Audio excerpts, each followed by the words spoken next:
Ariana, give James your $200. You landed on his property. No! He's in jail! I'm not gonna give money to a criminal! That's not how you play! Mommy, why is brother screaming? Shut the up, Sally. You don't get to talk after stealing my last railroad. I wish I was never born! Me too! You think I wanted this? Hi, what you all just witnessed is the phenomenon known as family game night. Family game night plays an important role in the household dynamic, as studies have shown that families who participate in activities together form closer bonds and stronger relationships with each other. So try setting aside some time to play board games with your family. And if they beat you, cut them out of your life forever. Okay, have fun, you guys.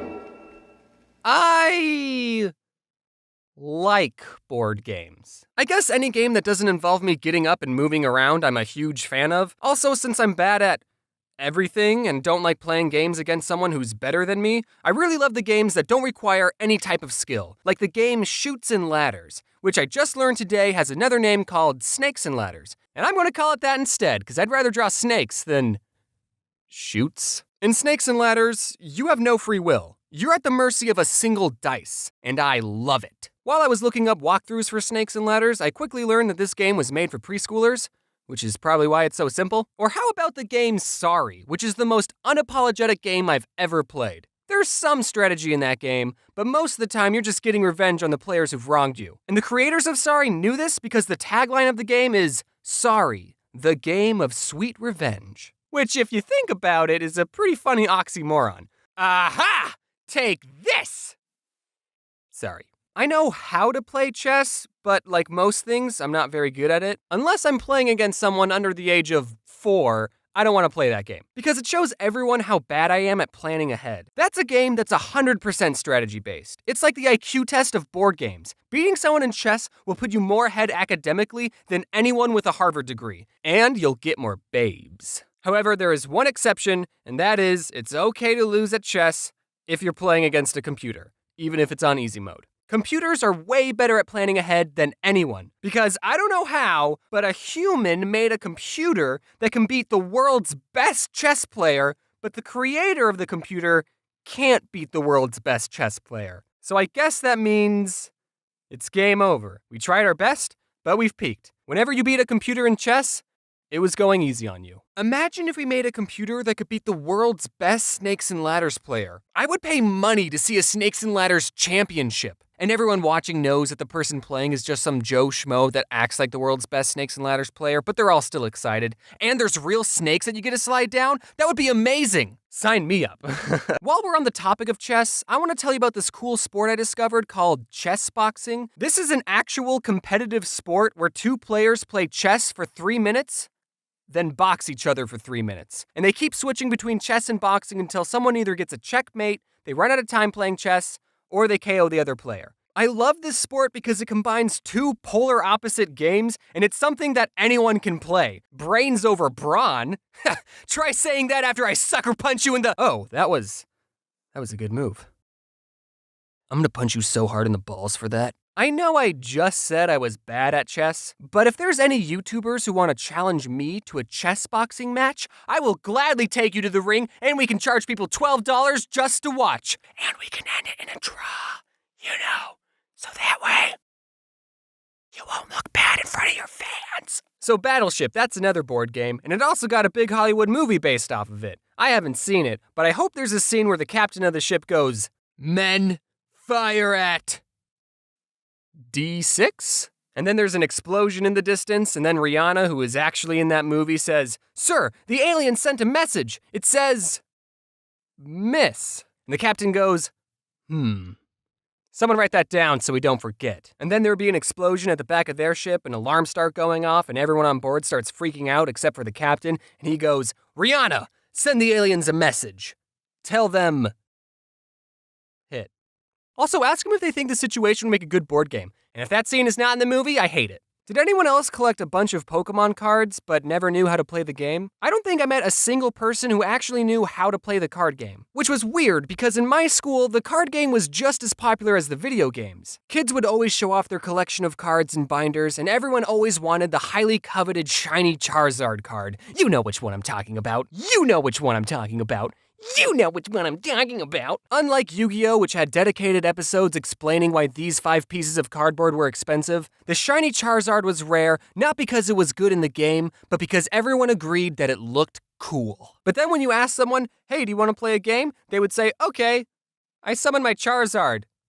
In attack mode. Does anyone even know how to play the Pokemon card game? I bet none of these guys even know what they're doing. How'd this guy win? He didn't even call Uno. I can't be too hard on the Pokemon cards, because the card game I like is probably way more complicated than Pokemon. I don't know for sure because, like I said, I don't know how to play the Pokemon card game, but my favorite card game is Neopets. I'm just kidding, that was a joke.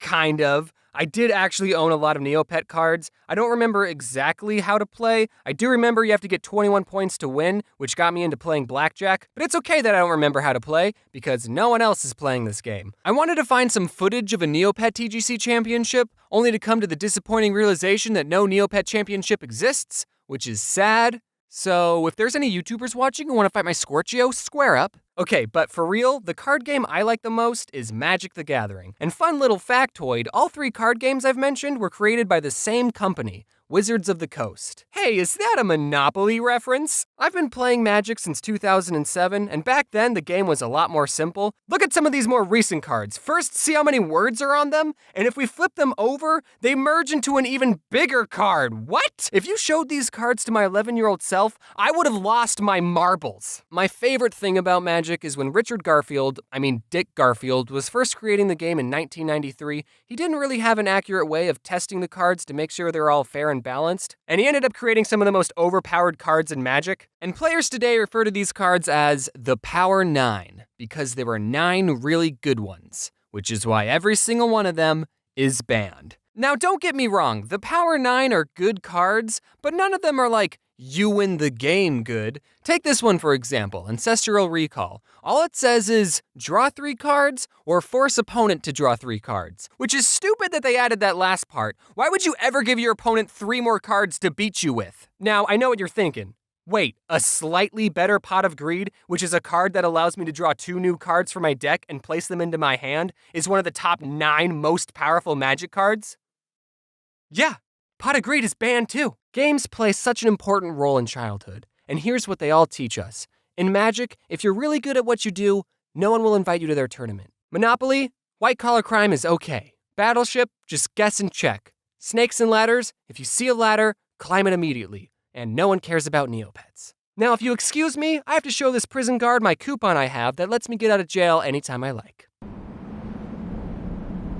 And when all is said and done, I thought to myself, what can I do to help strengthen this weekly tradition of family game night? So I decided to create my own game based off one of the most scarring events of my childhood. Many of you might recall the traumatic experience my sister and I had with Harry the Moth, and to help me cope, I decided to immortalize this memory by turning it into a card game. Introducing Can't Catch Harry. I let my Twitter followers decide on a name and they went with this one, so good job, guys. Here's a sneak peek of some of the cards. I spent a lot of time working on this game and I know you're gonna like it. We got a lot of recognizable characters like Mr. Poe, Mom, Satan, and Sandwich Artist. We're launching the game on Kickstarter today, so check out the link in the description to get yourself a copy. We have different reward tiers like holographic cards, golden figurines, and even a custom-made card if you're into that. The reward tiers are only going to be available for 30 days, and given my upload schedule, I don't know if I'll be able to tell you that again, so I'll post updates on my Twitter and Instagram. That's right, I got an Instagram. I'm trying to tell you that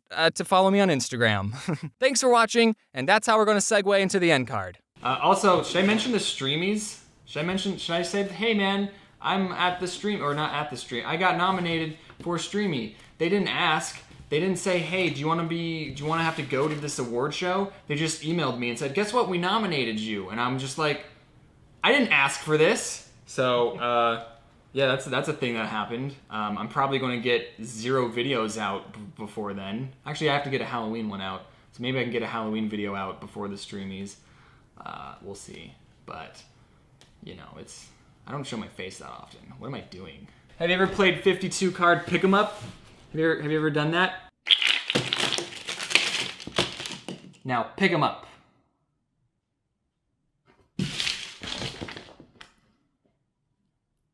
Thanks for watching the video. Wear a seatbelt, by the way.